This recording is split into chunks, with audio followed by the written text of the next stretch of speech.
আসসালামু আলাইকুম রহমতুল্লাহ।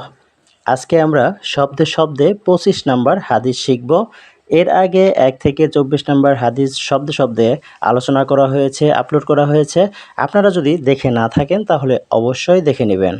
25 নম্বর হাদিস, আম্মুর রজুলি সিনবো আবি। আম্মুর রজুলি সিনবো আবি। আম্মুর রজুলি সিনবো আবি।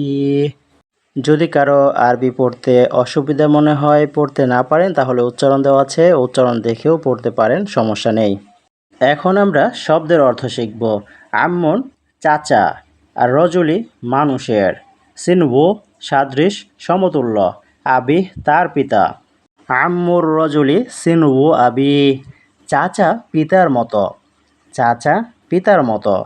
A man's uncle is like his father. A man's uncle is like his father. ইংরেজি শব্দের অর্থ হলো এ ম্যানস একজন মানুষের, আঙ্কেল চাচা, ইজ হলো লাইক মতো, হিজ তার, ফাদার পিতা।